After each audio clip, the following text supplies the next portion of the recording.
कल बेटा आपका टॉपिक कर रहे थे type of services, business services, social services और पर्सनल सर्विसेज। बिजनेस सर्विसेज के बारे में हम बात कर रहे थे। बिजनेस सर्विसेज कौन कौन सी हैं? बैंकिंग, इंश्योरेंस, कम्युनिकेशन, ट्रांसपोर्टेशन और वेयर हाउसिंग। एक एक करके इसको थोड़ा थोड़ा हम एक्सप्लेन करेंगे। फर्स्ट है बैंकिंग। बैंकिंग कल आपको बताया था बैंक्स क्या है।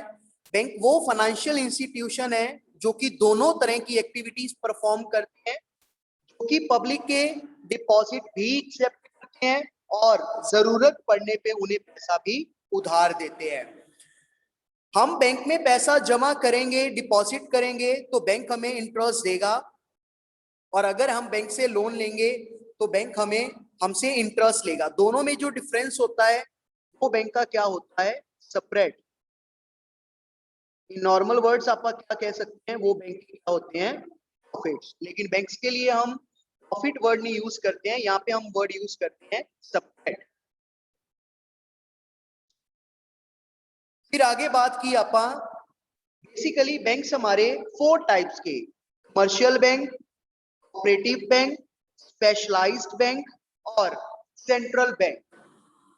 बैंक्स हमारे बेसिकली 4 टाइप्स में डिवाइड करते हैं, commercial bank, cooperative bank, specialised bank और सेंट्रल बैंक। जो अपन नॉर्मल में बैंकिंग के बारे में बोलते हैं, पढ़ते हैं, वो सारे कौन से बैंक होते हैं? These all are commercial banks। यहां तक आपका कल किया था, यहीं से स्टार्ट करते हैं। कमर्शियल बैंक क्या है? कमर्शियल बैंक वो फाइनेंशियल इंस्टीट्यूशन है जो कि पब्लिक के डिपॉजिट भी एक्सेप्ट करेगा और उनको जरूरत पड़ने पे पैसा उधार भी देगा। ये कमर्शियल बैंक की डेफिनेशन है according to banking regulation act 1949। Commercial bank 2 तरह के, एक पब्लिक सेक्टर बैंक और दूसरा private sector bank. Public sector bank कौन से होते हैं? देखिए आगे, what is the difference between the public sector bank and private sector bank? Public sector bank कौन से होते हैं? वो बैंक जिनमें की ज्यादा पैसा गवर्नमेंट का लगा होता है, माने मोर देन 51% शेयर गवर्नमेंट का होता है। ये वो बैंक्स होते हैं जिसका की मालिक भी और जिसे कंट्रोल भी किसके द्वारा किया जाता है? गवर्नमेंट के द्वारा। लेकिन जो हमारे प्राइवेट सेक्टर के बैंक हैं, प्राइवेट सेक्टर बैंक्स में जो मेजॉरिटी शेयर है, 51% शेयर है, वो किसके पास होता है? प्राइवेट पीपल्स के पास। और ये बैंक्स किसके द्वारा चलाए जाते हैं? प्राइवेट इंडिविजुअल्स के द्वारा। नॉर्मल में आपको पता ही होगा, जैसे कोई भी बिजनेस है, टोटल 100% शेयर होता है, इसका 51% शेयर होगा वो उसका मतलब मेन कंट्रोलर होगा, मेन मालिक होगा, और जिनका 49% शेयर होगा वो सेकेंडरी कंट्रोल होगा, उनका रोल छोटा होगा। तो यहाँ पे आप क्या बात कर रहे हैं? पब्लिक सेक्टर बैंक क्या है? पब्लिक सेक्टर बैंक वो बैंक्स होते हैं जिनमें गवर्नमेंट का पैसा लगता है और उसमें ज्यादा हिस्सा गवर्नमेंट का रहता है और कंट्रोल भी कौन करता है? गवर्नमेंट। लेकिन प्राइवेट सेक्टर बैंक वो बैंक है जिसमें कि ज्यादा पैसा किसका लगा होता है? प्राइवेट होल्डर्स का, और जिसको कंट्रोल भी कौन करता है? Private sector. मालिक भी कौन रहता है?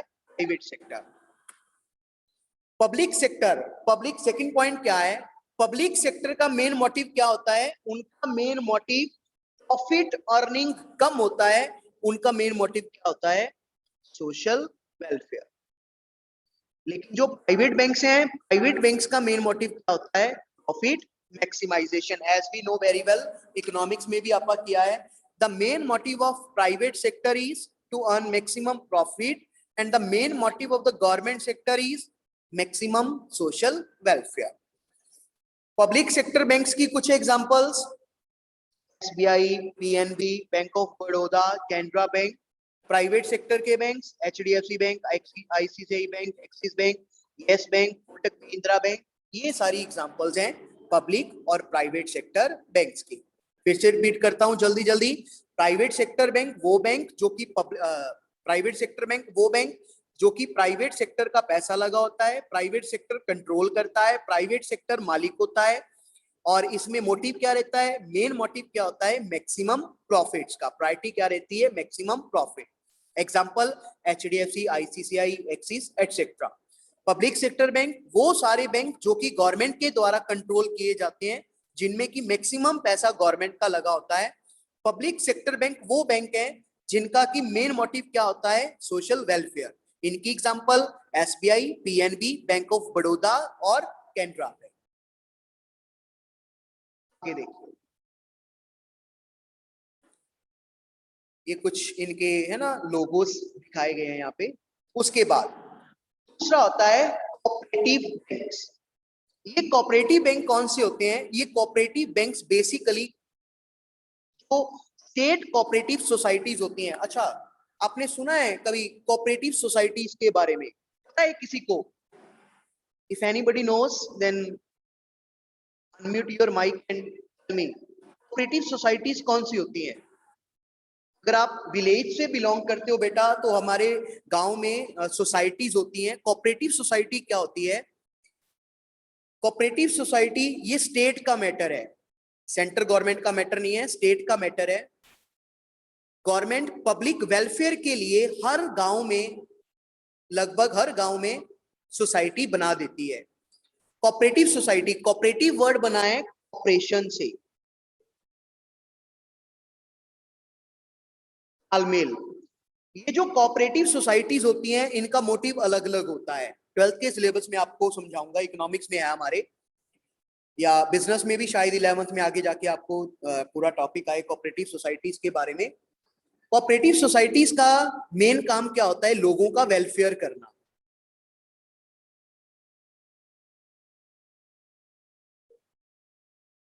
Cooperative society different different purposes के लिए हो सकती है। कोऑपरेटिव सोसाइटी पब्लिक को लोन प्रोवाइड करने के लिए हो सकती है। कोऑपरेटिव सोसाइटी पब्लिक को चीप प्राइस के ऊपर गुड्स प्रोवाइड करने के लिए भी हो सकती है। जैसे कोऑपरेटिव सोसाइटी में लोन वाली सोसाइटी क्या होती है कि आसपास के कुछ लोगों ने मिलके एक सोसाइटी बना ली।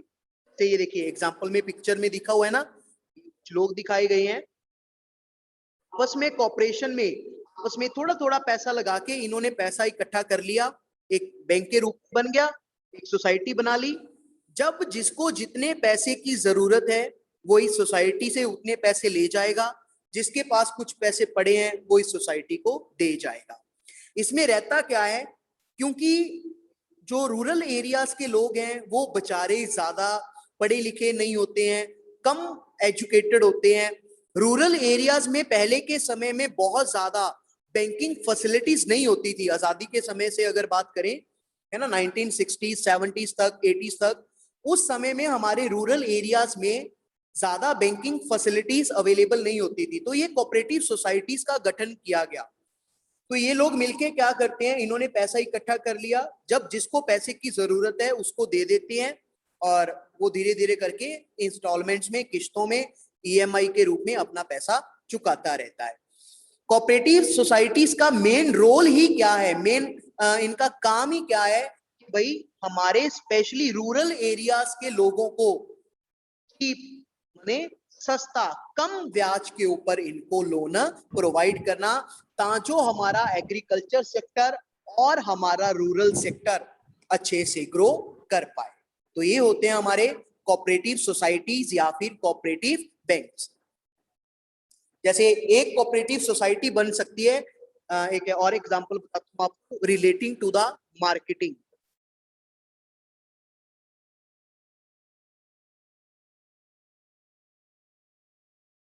मार्केटिंग को लेके कैसे कोऑपरेटिव सोसाइटी बन सकती है कि मान लो 5 किसान हैं, पहला किसान, दूसरा किसान, तीसरा किसान, चौथा किसान, पांचवा किसान।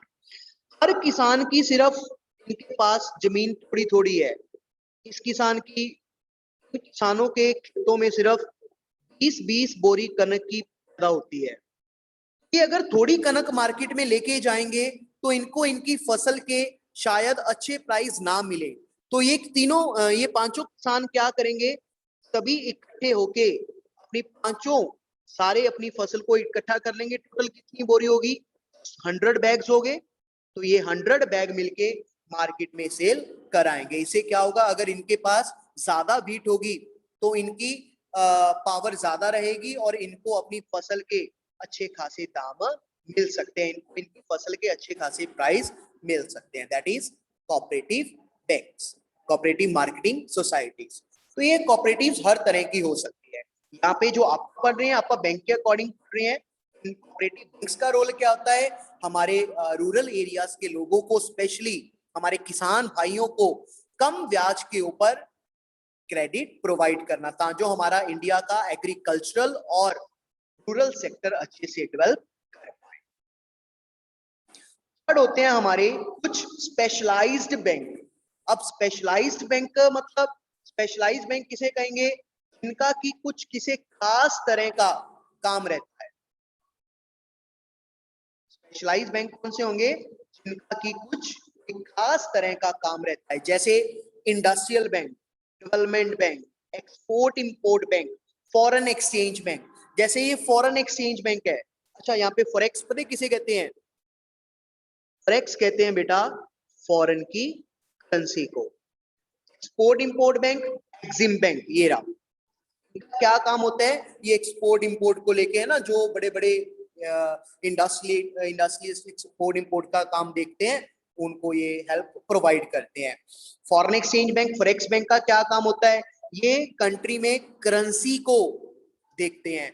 जैसे अपने को अपा इंपोर्ट करना है, डॉलर से ही एक्सपोर्ट करना है ना, तो फॉरेन करेंसी को लेके सारी डीलिंग ज्यादातर ये फॉरेन एक्सचेंज बैंक्स के द्वारा की जाती है। और ये हमारा जैसे इंडस्ट्रियल बैंक है, इनका क्या काम होता है? जो बड़ी बड़ी इंडस्ट्रीज हैं, इनको कुछ खास किस्म की बेनिफिट्स प्रोवाइड करना, इनको सब्सिडी के ऊपर कुछ क्रेडिट प्रोवाइड करना। जैसे आप अभी अभी पढ़ा है ना, कोऑपरेटिव सोसाइटीज। कोऑपरेटिव सोसाइटीज का क्या काम है? हमारे रूरल सेक्टर को, एग्रीकल्चर सेक्टर को कुछ खास ब्याज के ऊपर, कम ब्याज के ऊपर उनको लोन प्रोवाइड करना। लेकिन उसी तरह ये स्पेशलाइज्ड बैंक देश में कुछ स्पेशल जरूरतों को पूरा करने के लिए, इंडस्ट्रियल जरूरतों को पूरा करने के लिए इंडस्ट्रियल बैंक, कंट्री की डेवलपमेंट के लिए, एरिया की डेवलपमेंट के लिए डेवलपमेंट बैंक, एक्सपोर्ट इंपोर्ट के रिलेटिंग हेल्प के लिए export import bank, Exim bank, और फॉरेक्स को लेके फॉरेन एक्सचेंज बैंक्स। तो ये कुछ खास किस्म के स्पेशलाइज्ड, क्या कहते हैं? स्पेशलाइज्ड बैंक के स्पेशल तरह के, कुछ खास तरह के इनके द्वारा एक्टिविटीज परफॉर्म की जाती है। और सबसे बड़ा bank central bank.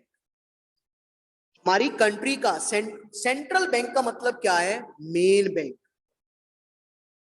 Main bank कह सकते हैं, या फिर इसे आप कंट्री का बैंक भी कह सकते हैं। अपेक्स माने सबसे सर्वोच्चतम, सबसे बड़ा। हमारी कंट्री का जो सेंट्रल बैंक है, हमारा जो सबसे बड़ा बैंक है, वो कौन सा बैंक है? Reserve bank of India, RBI. इसी वजह, क्योंकि आरबीआई हमारी कंट्री का सबसे बड़ा बैंक है, इसी वजह से हम आरबीआई को क्या कहते हैं? Father of all the banks. Father of all the banks का मतलब जी ऑफ ऑल दी बैंक्स। जैसे पेरेंट्स अपने बच्चों का ध्यान रखते हैं, ध्यान से समझना, जैसे पेरेंट्स अपने बच्चों का ध्यान रखते हैं, उसी तरह ये रिजर्व बैंक ऑफ इंडिया पूरे कंट्री के बैंकिंग सिस्टम को, पूरी कंट्री के बैंकिंग सिस्टम को कंट्रोल करते हैं। अगर कोई बैंक आरबीआई की बात नहीं मानता है, जैसे अगर बच्चे अपने पेरेंट्स की बात नहीं मानते हैं, तो पहले पेरेंट्स क्या करते हैं? समझाते हैं, मार भी देते हैं, कई बार समझा भी देते हैं, कमरे में बंद कर दिया, फोन ले लिया, है ना, ये सारे हथियार हैं, पॉकेट मनी बंद कर दी। फिर भी अगर बच्चे ने नाक में दम ही कर रखा है, बच्चा सुधरने को तैयार ही नहीं है, तो पेरेंट्स के पास अखीरला हथियार क्या होता है? लास्ट हथियार क्या होता है? बच्चे को घर से बाहर निकाल देना, बेदखल लिखा देना कि आज के बाद तेरा मेरा कोई रिश्ता नहीं है, तू मेरी प्रॉपर्टी से बाहर है, मैं तुझे कुछ नहीं दूंगा, है ना। तो इसी तरह आरबीआई, अगर कोई कमर्शियल बैंक, हमारे जो बैंक्स हैं, अगर वो आरबीआई की बात नहीं मानते हैं, ऐसे केसेस में फिर आरबीआई क्या करता है? उन बैंकों का बैंकिंग लाइसेंस कैंसिल कर दिया जाता है, फिर वो बैंक आगे से बैंक करने के लायक नहीं रहता है। क्लियर? और बात, जो हमारा रिजर्व बैंक ऑफ इंडिया है, रिजर्व बैंक ऑफ इंडिया को हमारे कंट्री में बैंक ऑफ इशू के नाम से भी हम जानते हैं। बैंक ऑफ इशू का मतलब हमारी कंट्री में करेंसी इशू करने का, करेंसी प्रिंट करने का मोनोपोली राइट किसके पास है? रिजर्व बैंक ऑफ इंडिया के पास। हमारी पूरी कंट्री में सारी पेपर करेंसी कौन इशू करता है? आरबीआई। लेकिन 1 रुपी नोट और ऑल द टाइम्स, ये कौन इशू करता है? Finance ministry. बाकी की सारी पेपर करेंसी कौन इशू करता है? आरबीआई। सारे सिक्के और 1 रुपए का नोट, ये किसके द्वारा इशू किया जाता है? ये इशू किया जाता है बेटा फाइनेंस मिनिस्ट्री के द्वारा।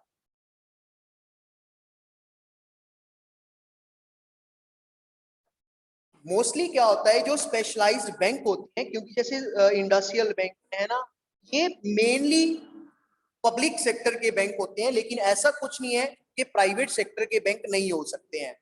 एक्चुअली ये ना बेटा एक पूरी हिस्ट्री है। हिस्ट्री का मतलब क्या है, जैसे कुछ बात समझाता हूं, अगर आप समझो ध्यान से। देश आजाद हुआ, हमारा कंट्री आजाद कब हुआ? बैंकिंग की हिस्ट्री समझो, थोड़ी सी काम आएगी आपको। हमारा देश कब आजाद हुआ? 1947 में। तो जब हमारा देश आजाद हुआ, आजादी के बाद कंट्री की ग्रोथ और डेवलपमेंट के लिए सरकार ने क्या किया? पब्लिक सेक्टर को बड़ा रोल दिया गया और प्राइवेट सेक्टर को कंट्रोल करके रखा गया। मैंने प्राइवेट सेक्टर को काम करने के लिए जरूरी कर दिया कि अगर आपने कोई फैक्ट्री लगानी है तो आपको सरकार से पहले लाइसेंस लेने पड़ेंगे। पब्लिक सेक्टर ने उस समय ये सोचा गया कि अगर देश को आगे बढ़ाना है तो हमें पब्लिक सेक्टर को मजबूत करना पड़ेगा, पब्लिक सेक्टर को आगे आना पड़ेगा। क्या हुआ? कंट्री में सिस्टम चलता रहा, लेकिन जो बैंकिंग का मसला था वो देश में हमारे बहुत ज्यादा डेवलप नहीं हो पाया। कुछ प्राइवेट बैंक्स ने बैंक खोलने की कोशिश की, बैंक खोले भी, चले भी बैंक, लेकिन हमारे जो ग्रामीण इलाके थे, हमारे जो रूरल एरियाज थे, जो विलेजेस थी, वहां तक हमारी छोटी मंडियों में, छोटे शहरों में, रिमोट एरियाज में बैंकिंग फैसिलिटीज इतनी ज्यादा अच्छे से नहीं पहुंच पाई। तो बैंकिंग फैसिलिटीज को गांव-गांव तक पहुंचाने के लिए, बैंकिंग फैसिलिटीज को रिमोट एरियाज तक पहुंचाने के लिए उस समय में क्या किया गया? 1969 में क्या किया गया? 1969 में बैंकों का नेशनलाइजेशन किया गया। नेशनलाइजेशन का मतलब क्या होता है? उनको सरकारी बना दिया गया। उस समय में जो प्राइवेट बैंक थे, लगभग 19 तरह के जो प्राइवेट बैंक थे, सरकार ने उन सभी बैंकों को क्या घोषित कर दिया? पब्लिक सेक्टर के बैंक। ये कह दिया कि आज के बाद ये सारे बैंक किसके होंगे? सरकार के।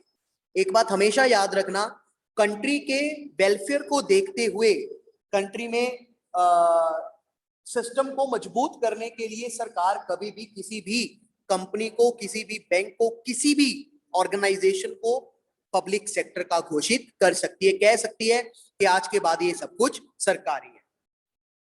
तो 1969 में सरकार ने प्राइवेट बैंकों को नेशनलाइज किया। हुआ क्या? ठीक है, थोड़ा बहुत रूरल एरियाज तक बैंकिंग फैसिलिटीज पहुंच गई, लेकिन आपको पता है कि पब्लिक सेक्टर में सरकारी बैंकों के हाल आपको पता ही है। कंट्री में बैंकिंग व्यवस्था थी जो, वो चरमरा गई, अच्छी साबित नहीं हुई। जितना डेवलपमेंट होना चाहिए था उतना नहीं हो पाया। आज एक बात आपको बताता हूं, याद रखना, जब तक प्राइवेट सेक्टर को रिस्ट्रिक्ट करके रखा जाएगा तब तक ना तो कंट्री में डेवलपमेंट होगी और ना ही कंट्री में मॉडर्नाइजेशन होगी। मॉडर्नाइजेशन का जो सोर्स है वो किसे माना जाता है? प्राइवेट सेक्टर को।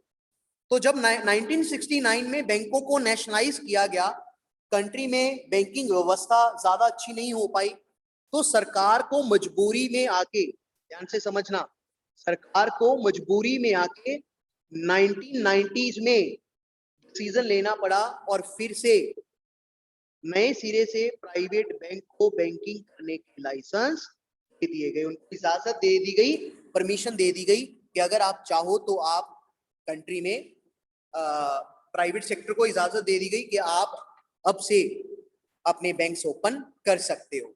तो ये जो एचडीएफसी बैंक है, ये बैंक बाद में बना है। एचडीएफसी की फुल फॉर्म क्या है? Housing development finance corporation. ये बैंक बनने से पहले सिर्फ लोगों को हाउस के लिए लोन देने का काम करता था। आईसीसीआई, इंडस्ट्रियल कॉर्पोरेशन, कुछ ऐसा नाम है इसका, मतलब इंडस्ट्री के लिए लोन देते थे सिर्फ, प्रॉपर बैंकिंग नहीं था। तो ये आईसीसीआई ने बैंकिंग, एचडीएफसी ने बैंकिंग कब करना शुरू किया है? जब 90s में आके सरकार ने प्राइवेट बैंक को लाइसेंस दे दिए, इशू कर दिए, और उसी के बाद हमारी कंट्री में मॉडर्नाइजेशन आनी शुरू हुई है बैंकिंग सेक्टर में। ATM facility, debit card, credit card, mobile banking, net banking, घर बैठे हम पैसा ट्रांसफर कर देते हैं, बैंक जाने की जरूरत नहीं रहती है। तो ये सारी फैसिलिटीज कब आनी शुरू हुई है? जैसे जैसे कंट्री में प्राइवेट सेक्टर के बैंक्स ने अपना पांव पसारना शुरू किया, फिर से तब से ये मॉडर्नाइजेशन आनी शुरू हुई है। आई होप कि शगर बेटा आपका काफी मन में जो डाउट होंगे वो क्लियर हो गए होंगे। यस और नो? ओके। और किसी का कोई यहाँ तक कोई कुछ मन में आ रहा हो, कोई बात पूछना चाहते हो, प्लीज, मोस्ट वेलकम।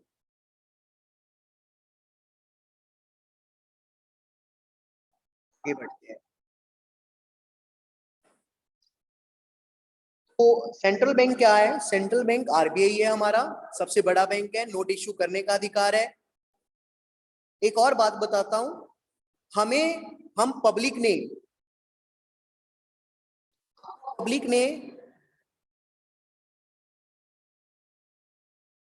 पैसा जमा कराना है, कहां पे कराएंगे?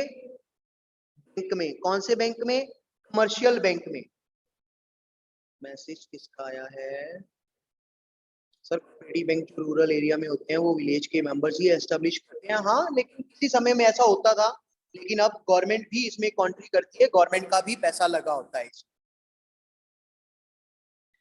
आपा पब्लिक ने अगर पैसा जमा कराना है, कहां पे कराएंगे? बैंक में कराएंगे। आपा ने अगर पैसा उधार लेना है, बोरो करना है, भी कहां से करेंगे? बैंक से। इसी तरह हमारी गवर्नमेंट को डिपॉजिट कराना है,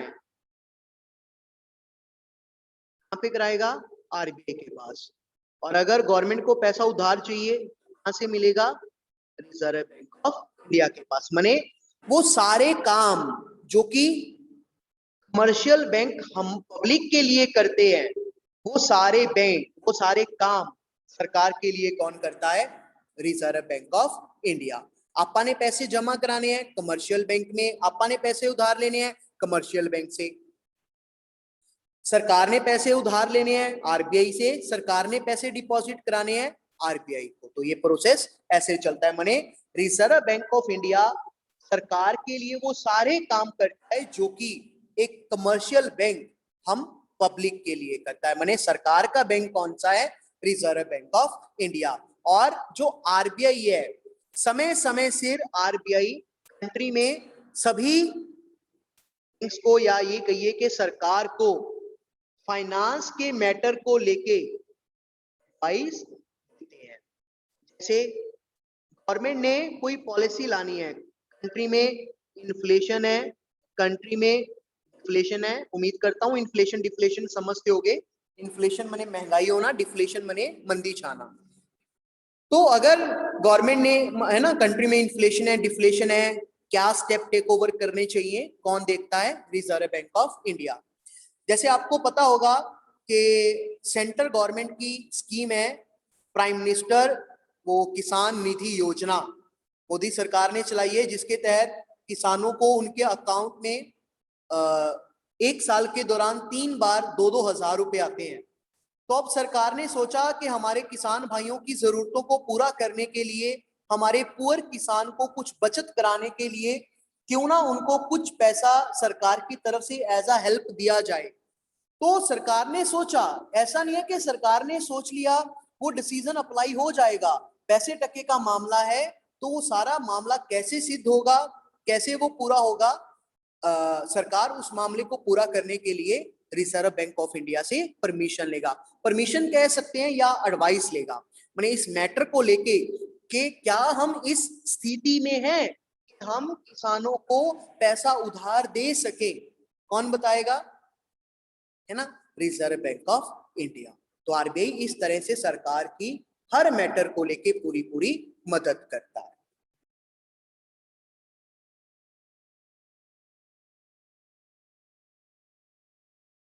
उसके बाद नेक्स्ट टॉपिक है फंक्शंस ऑफ कमर्शियल बैंक। ये आपको नेक्स्ट क्लास में करवा दूंगा, क्योंकि अभी आपकी क्लास के मेरे पास 3-4 मिनट रह गए हैं, सॉरी फॉर दैट। कंप्लीट नहीं होगा, एक आधा पॉइंट होगा, बाकी बीच में रह जाएगा। क्वेरी है आपकी जल्दी से तो आप पूछ सकते हो बेटा, मोस्ट वेलकम।